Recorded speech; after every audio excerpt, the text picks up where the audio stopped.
Self-storage feels like a business cheat code right now, but London is one of those places I would avoid like the plague. I've been in the self-storage industry for 14 years now. I've opened 6 self-storage sites, and in this video I'm going to show you why you should avoid London and how you can find the perfect location in 4 simple and easy steps. But first, what is wrong with London and why is it so impossible to open there?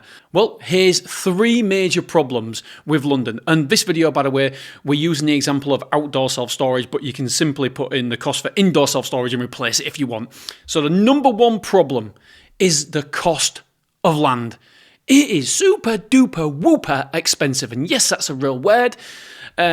In and around the London area, you are looking at roughly £10 per square foot to lease land. £10 per square foot, that is really expensive, and you should be seeing a few examples on screen right now that I found. And you know what? In most of the UK, you can be paying just 10% of that. I know, it's crazy. And here are a couple of examples I found really quickly where we're paying just £1 per square foot. So you're probably thinking right now, but Dean, you're obviously going to charge more because it's London, and so it balances itself out, doesn't it? You're charging more and you're paying more rent. No, it really doesn't balance itself out because pricing doesn't scale anywhere near as fast as the rent. Oh boy, I love that sentence. Pricing doesn't scale anywhere near as fast as rent. Here's a great example you should be seeing on screen. A 20-foot container near London goes for around about £420 a month. In South Shields, it's closer to £180 a month. So in London, Watford, you're taking nearly 3 times the revenue, but you are paying up to 10 times the cost for rent to lease the land. So even with the higher prices, your profit is way, way less. And that's just the first problem. The second problem is something that most people don't even consider. Problem numero 2. It's quite simply competition. In London, your direct competitors aren't other small operators. It's the big boys, the best in the country. When people search self-storage London, the results are basically SafeStore, Big Yellow, Shoreguard, the big chains. And here's the problem. They can outspend you on Google. They can outspend you to acquire a customer. They've built up brand trust over years and years and years. They've got sales team. They've got a follow-up process and procedures. They convert sales all day long. So you have to end up discounting harder, spending more to get to that customer, meaning it takes longer for you to fill your site, meaning it takes longer for you to become profitable. If problems number 1 and problems number 2 don't put you off London, well, problem number 3 will sure as heck make sure you do not look at London as a possible destination for your self-storage business. Problem number 3, saturation, baby. London is saturated. There's a common benchmark in UK self-storage that I personally use. You genuinely don't want to be opening up in an area with more than 1 square foot of self-storage per person. Get this, in London, there's over 2 square foot per person of self-storage, and it's increasing rapidly.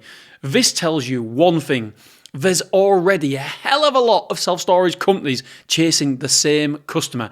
And yes, before you guys say it, London's population is denser, but dense doesn't automatically mean undersupplied and more profit. Oversaturation means a slower fill rate and more competition for every inquiry. Ultimately, it makes you work harder. It's a treble flipping whammy. Higher rent, tougher competition, and heavier saturation than anywhere else in the country. You're probably playing self-storage on hard mode in London. And guess what? You don't have to. So London is expensive, ultra competitive, and if you're just starting out, it's probably a no-go. At this point, you're probably thinking, Dean, come on, man. You're meant to inspire me, and all you've done basically is tell me where not to open. Don't worry, your little selves. I've got you covered. What sort of area would I open if I had to start from scratch? Here's 2 tips for you. 2 tips. Tip number 1, and I can't believe how many people resist this. You have to widen your search, meaning self-storage can be run remotely now. The software, the online inquiries, the keypad access, the CCTV, the automated payments, all this means you simply don't have to open up anymore where you live. Widen that search. I promise you there's bigger and better opportunities. Instead of looking half an hour from where you live, widen that search to maybe 3 hours from where you live, 2 hours from where you live. Tip number 2, make life easy at the start. Why not? Look for a town with 10,000 plus population, little or no existing self-storage, no national chains, so no Big Yellow, no Safestore, no Shoreguard. Take the easy wins. There is literally no prizes for competing with the big boys when you don't have to. So how do you actually find these towns and these sites, locations, etc.? Well, I go deep into this in my program, but here's a simple 4-step process for you, what I do. Step number 1, really simple. Pick a county you're interested in, say Yorkshire, for example, or wherever. Step number 2, list every town in that county with a population of over 10,000 people. And by the way, if you're in the program, you already have access to this Excel spreadsheet with every town in the UK, the population of that town, and the self-storage sites in it. Step number 3, for each town, do a quick Google search, self-storage in that town. So for example, self-storage, Beverley, and check on Google Maps. You're basically counting how many credible self-storages there are at that location. If there are loads of sites or big national chains, just simply cross that town off. We don't need to look at it any further. If there are only 1 or 2 or nothing obviously there, it goes on my hit list. I love that. I call it a hit list. A hit list is my short list of towns with potential that I would like to open in. Step number 4. Once you've got that hit list, you just check the web every now and then for availability, new buildings or new land that is coming up. If you have time, I strongly recommend, by the way, that you drive the area. You'd be surprised how many buildings, how many pieces of land never actually make it online. And by the way, just to set your expectations, most sites you see will be wrong. There might be bad access, wrong layout, wrong planning.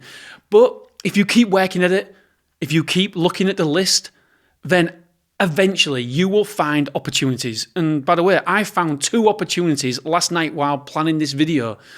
Then, when you found that perfect site, you just simply put the offer in. Boom. You have your self-storage business, or you have the playbook to get into the self-storage industry. I hope you can see nothing I've listed above there is very difficult. It's not rocket science. And if you want my free training on why self-storage is such a blooming awesome investment in the UK and what you can actually expect in terms of returns, then the link is below. And by the way, YouTube, I'm getting the hang of this, thinks you'll like this video or this video next. All right, my friends, I love you. I appreciate you. Thank you.